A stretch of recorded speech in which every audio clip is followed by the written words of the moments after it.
গোপালগঞ্জে অষ্টম শ্রেণীর শিক্ষার্থী ধর্ষণ মামলায় এক নারীসহ ২ আসামিকে যাবজ্জীবন কারাদণ্ড দিয়েছে আদালত। একই সাথে অর্থদণ্ডে দণ্ডিত করা হয়েছে। ৬ জুলাই সোমবার গোপালগঞ্জ শিশু সহিংসতা দমন ট্রাইব্যুনাল আদালতের বিচারক মোহাম্মদ মোর্শেদ আলম এই রায় প্রদান করেন।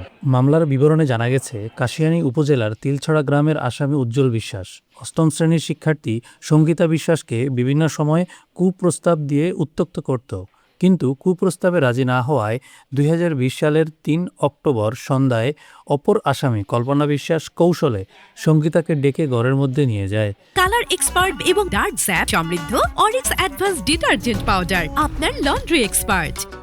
এ সময় অপর আসামি উজ্জ্বল বিশ্বাস জোর করে সঙ্গীতাকে ধর্ষণ করে।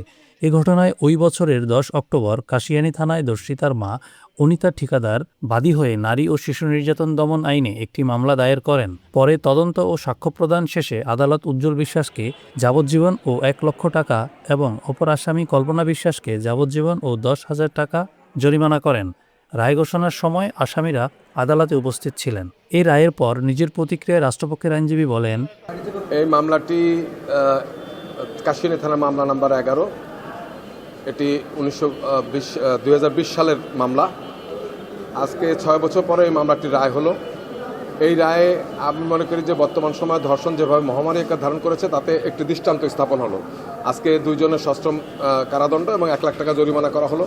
আমি মনে করি যে এর থেকে অন্ততপক্ষে যারা এই ধরনের ঘৃণ্য অপরাধের সাথে জড়িত তাদের একটা সতর্কবার্তা তাদের দেওয়া হলো এবং আসামিরা আজকে কোর্টে ছিলেন। তারা বর্তমানে আপনার কোর্ট গারদে আছেন এবং এই রায়ের মাধ্যমে সরকার এবং আইনের প্রতিষ্ঠা হলো এবং ন্যায় বিচার প্রতিষ্ঠা হলো। আমরা সন্তুষ্ট, রাষ্ট্রপক্ষ এই মামলায় সন্তুষ্ট। এই রায়ে ন্যায় বিচার থেকে বঞ্চিত হয়েছেন বলে জানান আসামি পক্ষের আইনজীবী। উচ্চ আদালতে গিয়ে ন্যায় বিচার পাবেন বলেও জানান তিনি। আজকের যে মামলায়, এই মামলায় আসামি উজ্জ্বল বিশ্বাস এবং কল্পনা। মামলাটায় নারী ও শিশু নির্যাতন দমন আইন ৯-১ মামলাটা ২০ সাল থেকে মামলায় শুরু হয়। প্রথমে মামলাটা চার্জশিটে নারী শিশু আদালতে যায়। নারী শিশু আদালত থেকে মামলাটা শিশু সহিংসতা আদালতে মামলাটা ট্রান্সফার হয়। এই মামলায় মোট বাদী, ভিকটিম সহ ডাক্তার এবং আইও দিয়ে মোট ১৩ জন সাক্ষী হয়। আমি সমস্ত সাক্ষীদের জেরা করেছি, বিজ্ঞ আদালত জবানবন্দি রেকর্ড করেছে।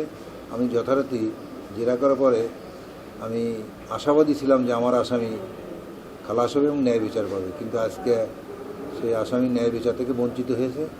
আমার আসামি আমরা উচ্চ আদালতে দেবো, উচ্চ আদালতে গেলে ন্যায় বিচার পাবো বলে আমি আশাবাদী।